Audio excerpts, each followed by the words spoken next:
नमस्कार दोस्तों, स्वागत है आपका हमारे चैनल टेल्स बाय यशु पर। यहाँ पर आपको मिलेंगी अनोखी और रोचक कहानियाँ। अगर आपको हमारी कहानियाँ पसंद आती हैं तो कृपया करके हमारी वीडियो को लाइक करें, इसको अपने दोस्तों के साथ शेयर करें और अगर आप इस चैनल पर नए हैं तो कृपया करके सब्सक्राइब करें। आपका हमारे चैनल पर विजिट करने के लिए बहुत बहुत धन्यवाद। चलिए आज की कहानी का सफ़र शुरू करते हैं। पिछले एपिसोड में हमने सुना था कि रोहित का सरप्राइज था कि वो उन सबको एक ट्रेडिशनल शॉप पर छोड़ देगा जिसका नाम आज भी दुनिया में बहुत ही फेमस है। इसलिए वो सब वहाँ पर अपनी अपनी ड्रेस को चूज करने लगे। जब अनिका को अपनी ड्रेस कुछ भी पसंद नहीं आई तभी उसे अपने कानों में रिया की आवाज़ सुनाई दी। रिया ने कहा, क्यों ना मोम हम दोनों ट्विनिंग कर ले, जल्दी से चलो। अब रिया अनिका को जल्दी से दौड़ा दौड़ा कर एक ड्रेस के पास ले गई और अपनी चूज की हुई ड्रेस अब उसने अनिका के सामने रख दी। अनिका ने जब उस ड्रेस को देखा तो अनिका को भी वो ड्रेस बहुत ही पसंद आई। तब रिया ने कहा, मम्मा वो देखो आपके साइज़ का भी यहाँ पर यही ड्रेस है, हम दोनों की ड्रेस बिल्कुल मैच हो जाएगी। अब तक भूमिका ने भी अपनी ड्रेस को सिलेक्ट कर लिया था और चारों ने ही स्टाफ मेंबर को बुलाया और कहा, हमने ये सब सिलेक्ट कर लिया है। स्टाफ मेंबर ने कहा, प्लीज़ कम। वो सब अब उनके पीछे पीछे दूसरे रूम की तरफ चले जाते हैं और वो सब ने अपनी अपनी ड्रेस पहन ली थी। रेखा मौसी भी अब अपनी सिल्क की साड़ी को पहनकर आ गई थी और चारों ही अब एक साथ ही एक एक ड्रेसिंग टेबल पर बैठ गए थे। तभी स्टाफ मेंबर वहाँ पर उनके पास आ गए और उन्हें रेडी करना शुरू कर दिया। कुछ देर बाद ही जब सबने एक एक दूसरे को देखा तो वो सब एक दूसरे को कॉम्प्लीमेंट देने लग गए थे। रेखा मौसी तो रिया और अनिका को देखती ही रह गई क्योंकि वो दोनों एकदम से सेम सेम दिख रही थी, बस थोड़ा सा हाइट का डिफरेंस था। भूमिका ने बोला, वाओ क्या लग रही हो तुम सब, आज ज़िंदगी में पहली बार मेरे भाई ने कुछ अच्छा काम किया है, उसकी तारीफ़ तो मुझे आज करनी ही पड़ेगी वरना मैं कभी उसकी तारीफ़ नहीं करती। तभी रेखा मौसी ने भी भूमिका की हाँ में अपना सिर हिला दिया और फिर वो सब हंसने लगी। वो दोनों इस बात से अनजान थी कि उनकी बातें रिया के कानों तक भी जा रही हैं और वो दोनों को ही अब घूर घूर कर देख रही है। भूमिका की नज़र जैसे ही अब रिया पर गई तो उसने कहा, तुम्हारे डैड ने वाकई में बहुत ही अच्छा काम किया है, अपनी मम्मा को देखो कितनी ब्यूटीफुल लग रही है। रिया ने जब अनिका को देखा तो उसके चेहरे पर भी एकदम से स्माइल आ गई और अब वो मन में सोचती है आखिर मम्मा किसकी है। तभी अनिका ने कहा, अगर हम सब रेडी हों तो बाहर चलें, वैसे भी काफ़ी टाइम से हम यहीं पर ही बैठे हुए हैं, हमें लेट भी हो रहा है पार्टी के लिए। सबने अनिका को हाँ में हाँ कहा और वो सब अब बाहर चलने लगे। जैसे ही वो सब बाहर पहुँचे वो सब की आंखें सामने बैठे हुए रोहित, निखिल, आर्यन और अलेक्जेंडर के साथ साथ अब्दुल और चिराग पर भी गई। वो सब वहाँ पर उनका ही वेट कर रहे थे। जैसे ही रोहित की नज़र अपने प्रिंसेस पर पड़ती है तो रोहित रिया से पूछता है, आर यू हैप्पी नाउ? तब रिया बिल्कुल चुलबुलाते हुए जवाब देती है, यस डैड, मैं कैसे खुश नहीं होंगी, आप मुझे बताएं हाँ, how I am looking? Rohit Riya को जवाब देता है, you are most beautiful girl in this whole world.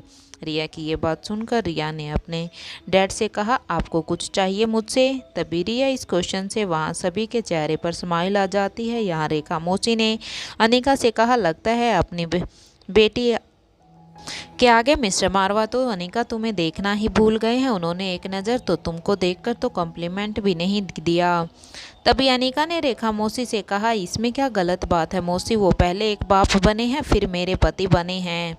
Anika की इस बात से रेखा मौसी ने अनिका को इम्प्रेसिव लुक दिया। अब अनिका ने भी जब आर्यन और अलेक्जेंडर को देखा तो दोनों ने ही जो डिजाइनर सूट पहन रखा था वो बिल्कुल ही रोहित के साथ ट्विनिंग हो रहा था। जैसे ही अनिका आर्यन और अलेक्जेंडर के पास गई दोनों ने ही एक साथ कहा, wow mom you look so beautiful. Anika इस बात का जवाब देते हुए कहती है, you both are look so handsome. यहाँ भूमिका और निखिल भी एक दूसरे को कॉम्प्लीमेंट देते हैं, वहीं रोहित भी रेखा मौसी को कॉम्प्लीमेंट देता है। बदले में अब रेखा मौसी कहती है, तुम भी काफ़ी हैंडसम लग रहे हो, तुम भी कोई कम नहीं लग रहे हो रोहित, उस पार्टी में तुम और अनिका एक दूसरे को बचा कर रखना, कभी किसी की नज़र ना लग जाए। ये कहते हुए ही वो भूमिका और निखिल की तरफ बढ़ जाती है। रोहित भी अब अनिका को नीचे से ऊपर तक देखता है तो जब वो उसको देखता है तो उसकी नज़र उसी के ऊपर ही ठहर जाती है। वहीं अनिका भी अब तिरछी नज़र से रोहित को देखती है। नज़र बाहर कर दोनों एक दूसरे को अपनी जी भर कर दोनों एक दूसरे को देख लेते हैं, तब वो वहाँ से कहते हैं कि चलो अब हमारा चलने का आवाज़ आ जाता है। तभी रिया कहती है, मॉम और डैड प्लीज़ जल्दी चलिए वरना हम आज की पार्टी के लिए लेट हो जाएंगे। रोहित अनिका के पास जाता है और धीरे से उसके कानों में कहता है, आज तुम बहुत ही खूबसूरत लग रही हो। रोहित की बात सुनकर अब अनिका भी जवाब में कहती है, आप भी कुछ कम हैंडसम नहीं लग रहे हैं मिस्टर मारवा। ये कहते हुए ही दोनों ने एक दूसरे को देखकर मुस्कुरा देते हैं। रोहित अभी भी अनिका से कुछ कहने ही वाला था कि तभी अनिका ने ही उसे कह दिया, सोचना भी मत, अभी कुछ ऐसा वैसा। अनिका की इस बात पर रोहित बस बड़ी बड़ी आंखों से अब अनिका को घूरने के लिए लग जाता है। अनिका ने जब देखा कि रोहित उसे ही घूर घूर कर अब देख रहा है, तभी अनिका बात को बदलते हुए कहती है, तो हम दोनों अब यहाँ से चले। अनिका की इस बात पर अब रोहित भी हाँ में अपना सिर हिला देता है और दोनों ही अपनी गाड़ी की तरफ चलने लगते हैं।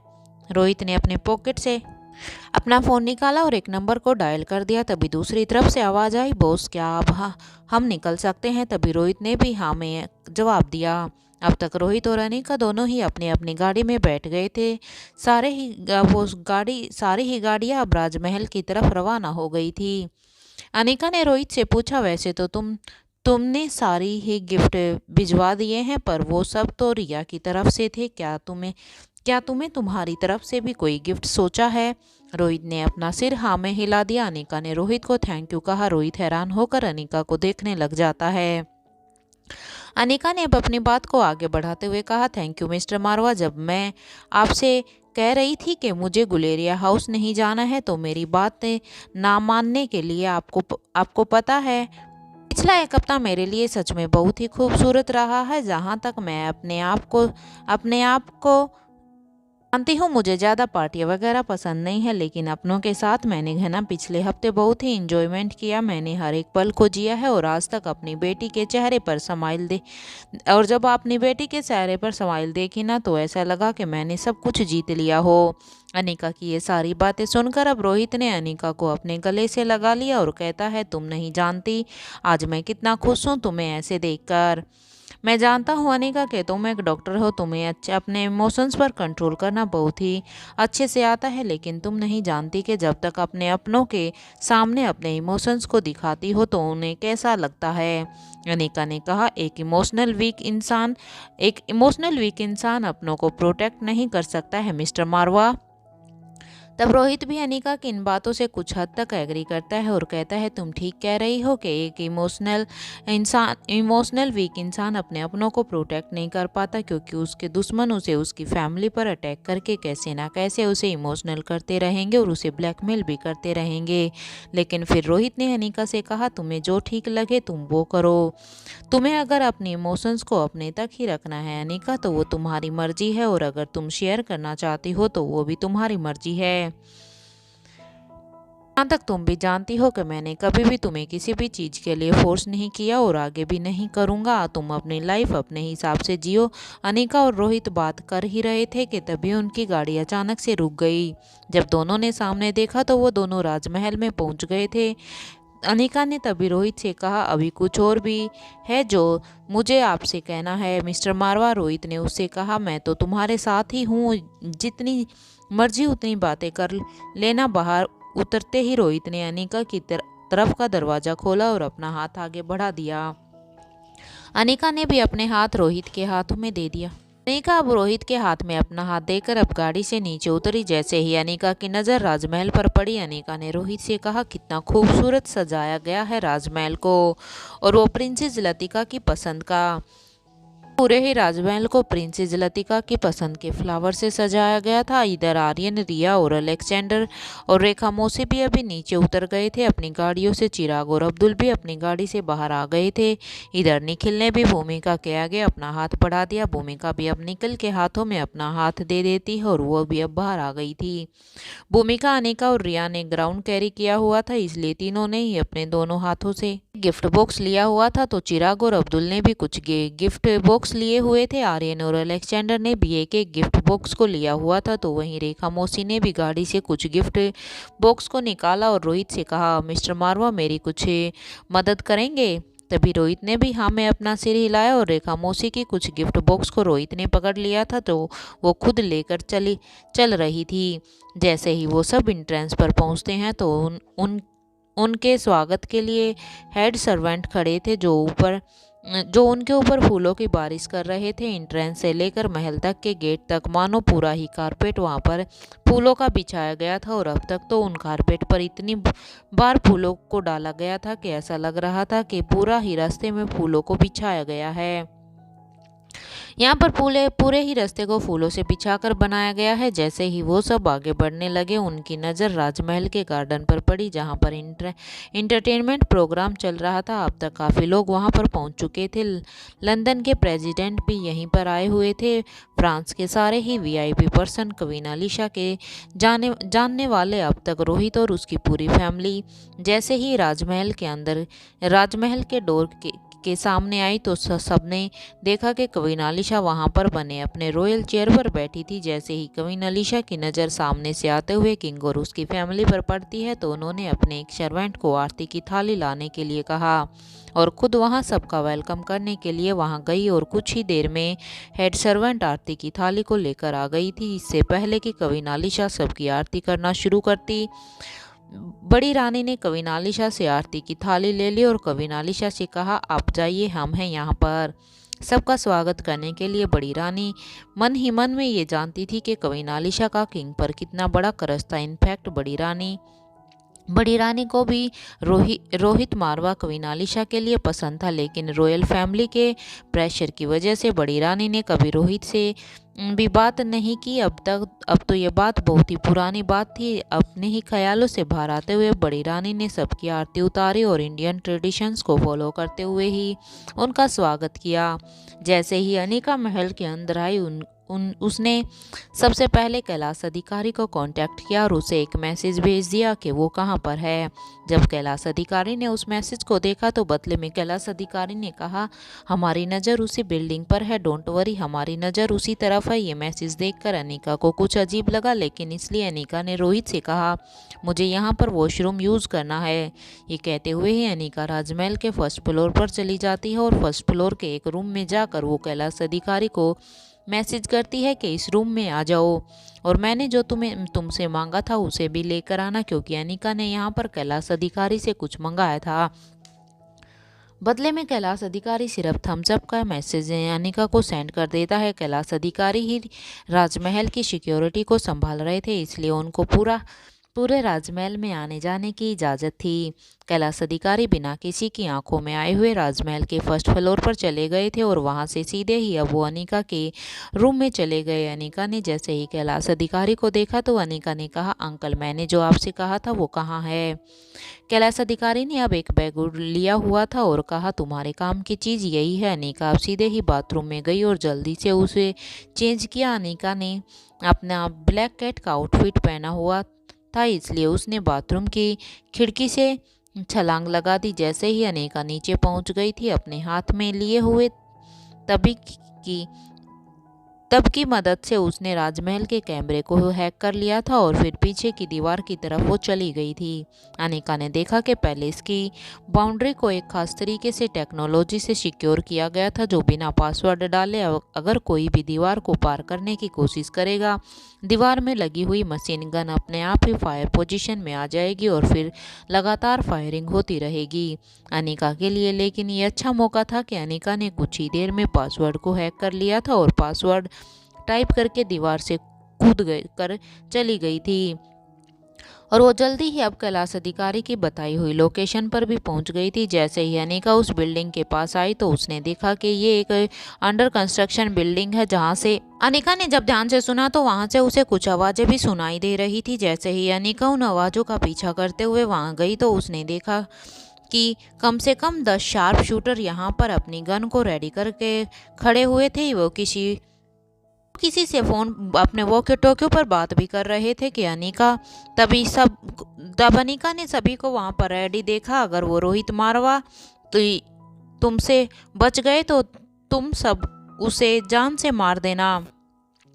ये कमांड वहां पर वॉकी टॉकी पर उनको उनका बॉस दे रहा था। ये सुनते ही अनिका ने अपने दोनों हाथों की मुठ्ठियां बीच ली थी, क्योंकि उनके बॉस ने उन्हें रोहित मारवा को मारने की कमांड दी थी और अपनी अटैकिंग पोजीशन ले ली थी। जैसे ही वो अटैकर्स बाहर आए, अनिका ने एक साथ ही सब पर अटैक करना शुरू कर दिया और कुछ ही सेकंड में वो सब जमीन पर ही गिरे हुए थे। अनिका ने एक पिन अपने हाथ में लिया और एक पिन उन सब की बॉडी में चुभो दिया। वो सब भी हैरानी से बस यही सोच रहे थे कि अभी अभी उनके साथ ये सब हुआ तो हुआ क्या।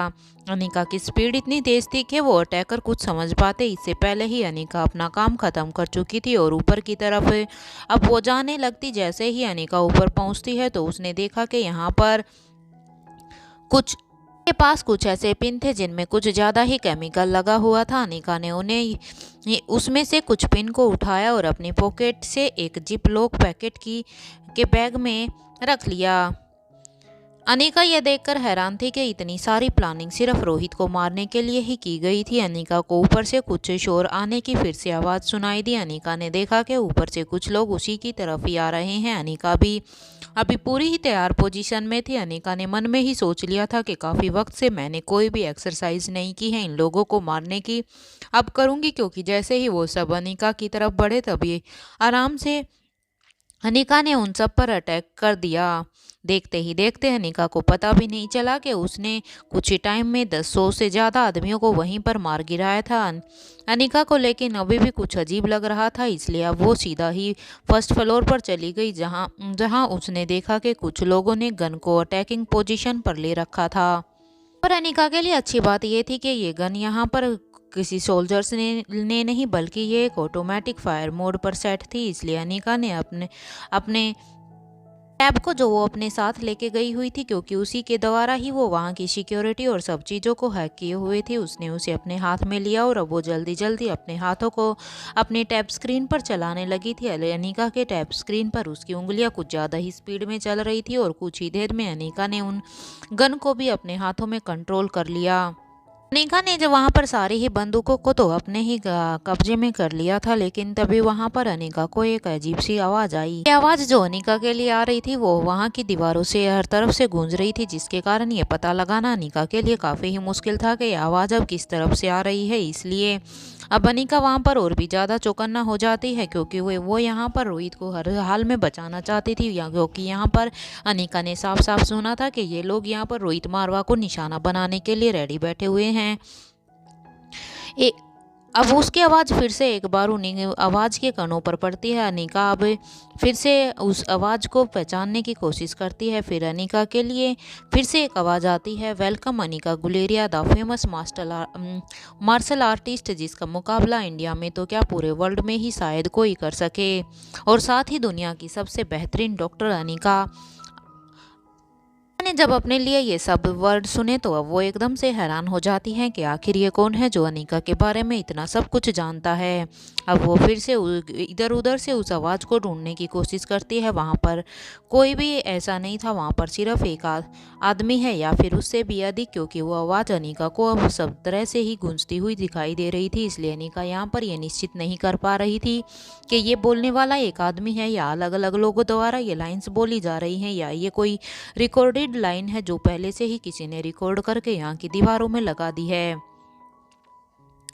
इतना भी उसे समझने की कोशिश करती, हर बार वो आवाज़ दीवारों से टकरा कर अनिका के ही कानों में इको होती जा रही थी। अब वो आवाज़ वो अपनी बात आगे बढ़ाते हुए कहते हैं, अनिका गुलेरिया, आज तक तुम बहुत ही अच्छी तरह से लड़ी हो और जीती भी हो। शक्तिशाली गैंडा जिसमें कई हाथियों की ताकत थी, तुमने उसे भी मौत की नींद सुला दिया। आज देखते हैं वो कि तुम यहाँ पर कैसे सफल हो पाती हो। वो हमारे स्पेशल सोल्जर्स को अगर तुमने फाइट में हरा दिया तब देखते हैं। और उस आवाज़ का इतना ही कहना था कि वहाँ अंधेरे में से कहीं से एक आदमी बाहर आया। उस आदमी को देखते ही तो भूमिका भी एकदम से हैरान हो गई, क्योंकि उस आदमी के चेहरे को और उसकी पूरी ही बॉडी पर जगह जगह से जलने के निशान थे। उसकी पूरी बॉडी सफ़ेद पड़ चुकी थी और आंखें सिर्फ किसी जानवर के समान सिर्फ लाल दिखाई दे रही थी, जिन्हें देखकर ऐसा लग रहा था कि वो किसी के खून के प्यासे हों। आदमी के बॉडी पर जलने के निशान इतने ज्यादा थे कि उसे देखकर ऐसा लग रहा था जैसे किसी मुर्दे को उसकी चिता से उठा कर लाया गया हो। जिसकी ऐसी हालत देखकर वहां पर अनिका एकदम से तो हैरान हो जाती है कि अगर कोई इंसान इतना जला हुआ है, जिसकी बॉडी पर जलने का इतना इफेक्ट है, तो वो अब तक जिंदा कैसे है। लेकिन फिर वो ये सोचकर मुस्कुराने लगी कि जब शक्तिशाली गैंडा ही यानी उसके सामने नहीं टिक पाए तो ये तो मेरा मुकाबला ही क्या करेगा। और वैसे भी इसकी तो हालत इतनी ख़राब है। अब अनिका ने अपना यहाँ पर एक दाव चला तो अब अनिका सोचती है अगर मैं यहाँ पर अपना एक भी दाव चलूँगी तो वो इसे सहन नहीं कर पाएगा और वो वहीं नीचे गिर जाएगा। लेकिन उससे उल्टा अनिका के चेहरे के एक्सप्रेशन अब उसको देखकर अब बदलने लगे थे। इस इंसान को देखकर अब अनिका को वो दिन फिर याद आ गया था जब अनिका उस बंद फैक्ट्री में अनिका के साथ क्या क्या हुआ था वो सब अब अनिका देख रही थी। उस टाइम अनिका ने किसी ऐसे इंसान को देखा था जिसकी मौत कई साल पहले हो चुकी थी, जिससे के बारे में वो रोहित से भी बात करना चाहती थी। अनिका ने जब उस टाइम पर भी उस आदमी को देखा था तो वो हैरान थी और अब ये वही इंसान था जिसे अनिका ने वहां पर देखा था। इससे भी अजीब बात तो ये थी कि जब उस बंद फैक्ट्री में गोलीबारी शुरू थी तो तब मयूर गुलेरिया की टीम ने एक आदमी को गोली मारी थी। इस इंसान के सीने में वो गोली आकर लगी थी, लेकिन उस टाइम उसने कोई प्रतिक्रिया नहीं दी थी। इसे देखकर ऐसा लग रहा था मानो इसकी बॉडी पर गोली का कोई असर ही ना हुआ हो। इसकी बॉडी ना वो एक स्टील पहना हुआ हो। इसके अलावा ये आदमी जिस तरह से अपने एक हाथ से मुंडी घुमाकर चल रहा था वो किसी आम इंसान के बस की बात नहीं थी। अनिका अब उस आदमी को ध्यान से देखकर अब समझने की कोशिश कर रही थी कि आखिरकार ये अब तक जिंदा कैसे है, क्योंकि वही आदमी अब अनिका के सामने आ गया था जिसे अनिका ने कुछ समय पहले ही फैक्ट्री में देखा था। अब अनिका सोचती है कि अगर ये जिंदा है तो ये कई नई पहेलियां और कई खतरे शायद अपने साथ लेकर आया होगा। इसका जिंदा होना एक नई जंग का पैगाम दे रहा है। अनिका अपनी इन्हीं सोच में खोई हुई थी कि तभी एक बार फिर से वो आवाज़ अनिका का ध्यान अपनी ओर खींचती है। उस आवाज़ ने अनिका से कहा, मेरे इस सोल्जर्स के पास एक रिमोट है जिसमें तुम सभी की इस वक्त जान बसी हुई है। अनिका अब अनिका अगर तुमने मेरे इस सोल्जर्स को हरा दिया तो उस रिमोट के बटन को बांध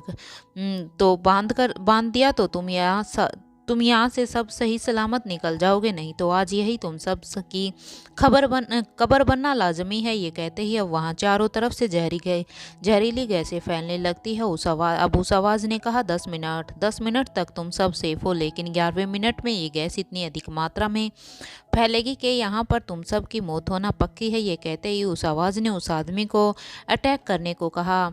जैसे उस आदमी ने अनिका पर अटैक किया तो अनिका तेजी से ही नीचे की तरफ झुक गई और उस आदमी का पंच सीधे ही अनिका जिस पिलर के पास खड़ी थी वहां पर जाकर लगा।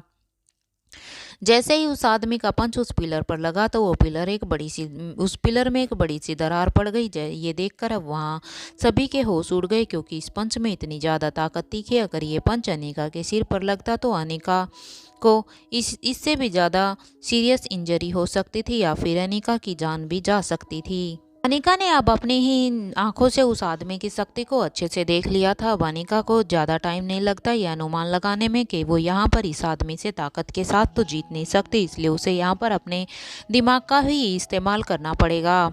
अनिका अब यहाँ पर उस इंसान को कुछ कैसे मात दे सकती है उसके बारे में सोचने लगी। थोड़ी ही देर में जब तक वो इंसान फिर से अनिका के ऊपर फिर से अटैक करने के लिए आया तो अनिका ने फिर से अपने बॉडी को उस आदमी के पंच से बचा लिया। अब की बार का वार भी उस इंसान के लिए बहुत ही निराशाजनक था, क्योंकि अब की बार भी उसके वार से अनिका बच निकली थी। अनिका ने यहाँ अपने मन में ही एक स्ट्रेटेजी बना ली थी कि वो इस आदमी को पहले थकाएगी बहुत सारा, लेकिन जब तक वो इंसान थकता नहीं है तब तक अनिका को अपने डिफेंस में कोई भी टेक्निक को यूज़ नहीं करना, उसे बस अपने आप को इससे बचाना है और उसके बाद ही अब अनिका अपना काम करेगी। अनिका ने जब घड़ी की तरफ टाइम देखा तो 2 मिनट अनिका गवा चुकी थी। अनिका के पास अभी बस केवल 10 मिनट ही बाकी बचे हुए थे, इसलिए अब अनिका ज़्यादा ही फुर्ती के साथ अब इधर उधर हिलने लग जाती है, जिससे उस आदमी को, क्योंकि वो इंसान ताकत में तो बहुत ही शक्तिशाली था लेकिन दिमाग में नहीं, इसलिए वो इंसान जहाँ पर भी उसे अनिका दिखाई देती वो वहीं पर ही उसे मारने की कोशिश करता। लेकिन अनिका की फुर्ती यहाँ पर एक चीते से भी तेज थी, जो बड़ी ही जल्दी से उस आदमी के वार से बच जाती थी। इसलिए अब अनिका ने ऑलमोस्ट ऑलमोस्ट हर टाइम अनिका बच ही रही थी, लेकिन जब एक बार जब उस आदमी ने फिर से अनिका के ऊपर वार किया, अनिका एकदम से हट गई और वहाँ पर एक जैसे ही उस आदमी का वार एक दीवार पर लगा तो वो एक दीवार वहाँ पर चकनाचूर होकर वो उसी के ही ऊपर गिर गई। उस दीवार का उसके आदमी के ऊपर कुछ ज़्यादा गिरने का असर तो नहीं हुआ था, लेकिन हाँ वो उस दीवार से थोड़ा बहुत जख्मी जरूर हो गया था। अनिका ने इसी चीज़ का फ़ायदा उठाया। अनिका ने देखा कि अब ये इंसान थोड़ा सा थक भी गया होगा और अब ये जख्मी भी हो गया होगा। तब तक अनिका ने जब अपने टाइम की तरफ देखा तो टाइम ऑलमोस्ट 8 मिनट अनिका गवा चुकी थी। अब तक वो आदमी भी थोड़ा बहुत थक चुका था, इसलिए अब अनिका के पास यही एक अच्छा सा मौका था। अनिका अब अपनी फाइटिंग पोजीशन में आ जाती है। अनिका अब उस इंसान से लड़ना चाहती थी। अनिका अब एक बार देखना चाहती थी कि अभी भी उसके अंदर कितनी शक्ति बची हुई है। इसलिए जब वो आदमी फिर से अनिका की तरफ उसे आगे की तरफ मारने के लिए दौड़ा तो अनिका ने अपनी मार्शल आर्ट की टेक्निक का यूज़ करके उसके ऊपर वार किया, लेकिन इससे पहले अनिका उस पर वार कर पाती उस आदमी ने अनिका को एक ही झटके में दूसरी साइड पटक दिया था। अनिका अपने मुंह के बल जाकर वहां पर फरस में जाकर गिरी। इससे पहले वो आदमी अनिका पर दूसरा अटैक साथ के साथ ही करने वाला था। अनिका ने बड़ी ही फुर्ती के साथ अपनी बॉडी को मूव कर दिया और वो एक ही झटके में वहाँ से उठ चुकी थी। अनिका जैसे ही वहाँ से उठी, अनिका ने उठकर अब सीधे से एक साइड होकर अब पीछे की तरफ से जाकर अनिका ने अब वो सीधे ही उसके कंधों पर एक वार कर दिया था। इससे पहले वो आदमी कुछ समझ पाता, उसे अपने कंधों में कुछ सुन सुन सा महसूस होने लगा था। उसे अपने कंधे में कुछ सुनसुनाहट सा महसूस हुआ तो तभी वो पीछे की तरफ देखने लगा तो अनिका वहाँ पर एक साइड रिलैक्स खड़ी होकर मुस्कुरा रही थी।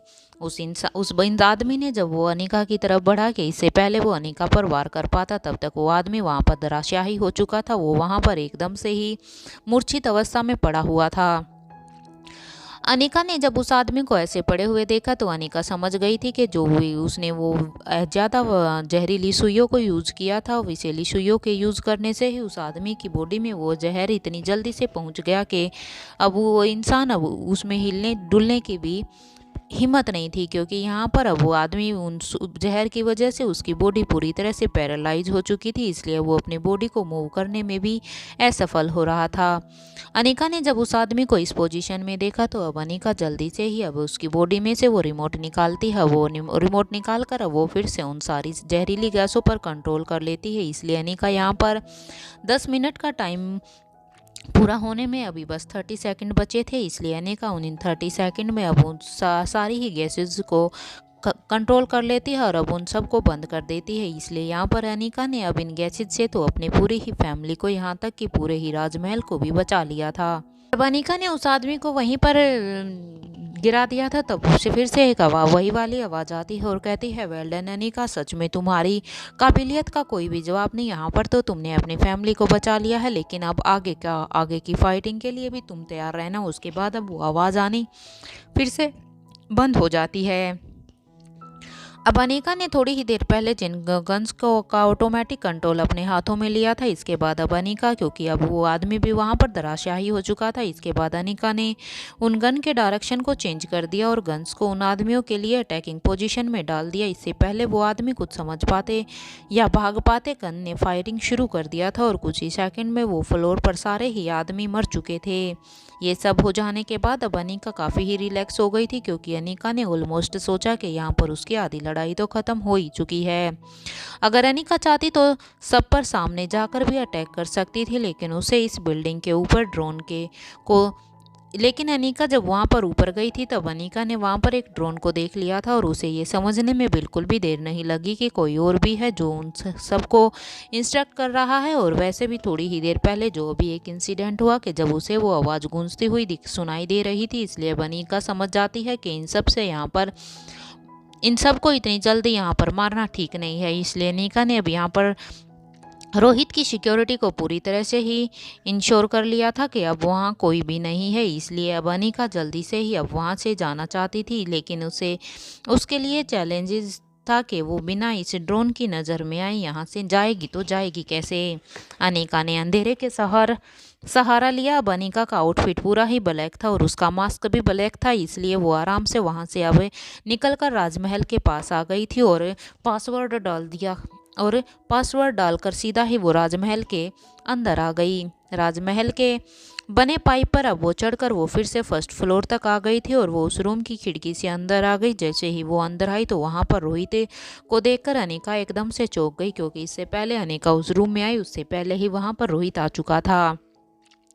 रोहित को देखकर अब अनिका एकदम से ही कहती है, मिस्टर मारवा आप यहाँ कैसे? रोहित ने अनिका से कहा, जाओ जल्दी से चेंज कर लो, वहाँ पर नीचे सब तुम्हारा ही वेट कर रहे हैं। अनिका भी अब रोहित की बात को सुनकर अपना सिर हाँ में हिलाकर अब बाथरूम में चली गई। जल्दी से अब वो चेंज कर कर वहाँ पर आ गई। अनिका ने अब रोहित से कहा, क्या आप मुझसे पूछेंगे नहीं कि मैं कहाँ पर गई थी? रोहित ने एक मुस्कान के साथ कहा, जरूरत नहीं है। ये सब कहते हुए अब रोहित ने अनिका को एक फोरहेड किस किया। नहीं, अब रोहित कहता है, मुझे तुम पर पूरा विश्वास है कि तुम पक्का कहाँ पर गई होगी, और उससे अब वो अपने साथ चलने के लिए कहता है। अनिका भी अब अपना ब्लैक कैट का आउटफिट को एक बैग में डाल देती है और वह अब उस बैग को रोहित को देते हुए कहती है, अब मैं थक गई हूँ, आप इसे संभाल कर रख सकते हैं। ये सुनते ही अब रोहित ने मुस्कुराते हुए उस बैग को अपने हाथ में लेकर अब वो आगे जाने लगा और उस बैग से अब उन बैग्स के साथ रख दिया जिसे रोहित अपने साथ लेकर आया था। अब रोहित और अनिका दोनों ही सबके साथ आ गए थे। अब तक इंस्पेक्टर अब्बास भी अपनी टीम के साथ राजमहल में आ गए थे। इंस्पेक्टर अब्बास ने अपना फ़ोन निकाला और अब वो रोहित को भेजा हुआ इनविटेशन कार्ड को सामने बने एंट्री स्कैनर पर स्कैन कर दिया, और जब उन्होंने वेलकम सर का मैसेज रिसीव हुआ तो वो अब अंदर की तरफ जाने लगे थे। धीरे धीरे सबने ही इंस्पेक्टर अब्बास ने जो भी प्रोसेस किया था वो वैसे ही अपने अपने इनविटेशन कार्ड के कोड को स्कैन करते और सभी अभी उसको फॉलो कर रहे थे और वो सब अब अंदर की तरफ जाने लगे। इंस्पेक्टर अब्बास की नज़र जैसे ही बेसमेंट पर गई तो उसके अंदर मानो एक अजीब सा सुकून आने लगा था। ऐसा लग रहा था मानो कितने ही सालों के इंतजार के बाद आज वो दिन आया है। इंस्पेक्टर अब्बास के मन में बार बार एक ही बात घूम रही थी कि अगर इस मिशन को अनिका लीड कर रही है तो मिस्टर रोहित मारवा हमारे साथ नहीं रहेंगे। जैसे ही अपनी टीम मेंबर्स की आवाज़ इंस्पेक्टर अब्बास के कानों में गई तो वो अब अपने ख्यालों से बाहर आया और वह वो अंदर की तरफ जाने लगा, क्योंकि उसकी टीम मेंबर ने कहा कि सर जल्दी चलिए, हम कुछ ज़्यादा ही स्लो चल रहे हैं। इसलिए वो अपने टीम मेंबर की बात को फॉलो करते हुए वो वहाँ पर जाने लगे। तभी कविन आलिशा के हेड सर्वेंट ने उन सब का स्वागत किया। अब तक रिया पूरे ही राजमहल में प्रिंसेस लतिका को ढूंढ रही थी। इधर रेखा मूर्ति भी बड़ी रानी से बात कर रही थी। कविन आलिशा ने तभी अनाउंसमेंट की कि कुछ ही देर में प्रिंसेस लतिका नीचे आ रही हैं। तभी सबकी नज़र ऊपर फर्स्ट फ्लोर पर चली गई, क्योंकि सब अब प्रिंसेस लतिका के आने का वेट कर रहे थे। क्योंकि खुद वो एक राजमहल की वारिस थी, इसलिए अब उसके आने का वेट तो सबको करना लाजमी था। सभी उसके एक झलक पाने के लिए पहले से ही तैयार खड़े थे। जहाँ पर स्पॉटलाइट में प्रिंसेस लतिका अब नीचे आ रही थी। रॉयल ब्लू कलर के गाउन में प्रिंसेस लतिका एक नाजुक सी गुड़िया जैसी लग रही थी और उतनी ही नज़ाकत से वो एक एक कदम बढ़ा रही थी। प्रिंसेस लतिका ने ज्वेलरी को अच्छे से कैरी किया हुआ था और उसके हेयर स्टाइलिंग भी बहुत ही खूबसूरती से ही की गई थी। अब तक जितने भी लोग बाहर एंटरटेनमेंट प्रोग्राम को एंजॉय कर रहे थे वो भी अब अंदर आ गए थे। जैसे ही भूमिका की नज़र प्रिंसेस लतिका पर गई तो उसका मुँह खुला का खुला ही रह गया, उसके मुँह से ही सहसा निकल गया, ये तो बार्बी डॉल लग रही है।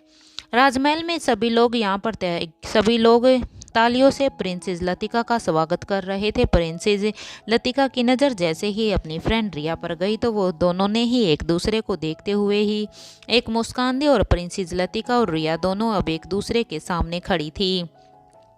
फिर वो दोनों अब एक दूसरे को हग कर लेती हैं और ऐसा लग रहा था कि दोनों ही सहेलियों का राम भरत मिलाप हो रहा है, जैसे दोनों ही सहेलियों ने पता नहीं एक दूसरे को कितने ही सालों बाद देखा हो। दोनों अब एक दूसरे को देखकर इतनी खुश हुए कि उनके आसपास लोगों में उनके आसपास क्या चल रहा है वो ये भी भूल गई थी। तभी वहाँ पर बड़ी रानी आई और दोनों ही बच्चियों से कहा कि अभी केक कट करने चलते हैं, बड़ी रानी तुम दोनों बाद में आराम से मिल सकती हो। रानी अब दोनों को ही सेंटर में लेकर चली गई और अपने हेड सर्वेंट से कहा कि जाओ जाकर केक लेकर आओ। ये सुनते ही अब प्रिंसेस लतिका ने रिया से कहा, तो यहाँ पर पूरा का पूरा ही बंदोबस्त तुमने मेरी पसंद के हिसाब से किया था, इसलिए आज ये केक तुम्हारा फेवरेट फ्लेवर का मंगवाया है। आई होप तुम्हें ये पसंद आएगा।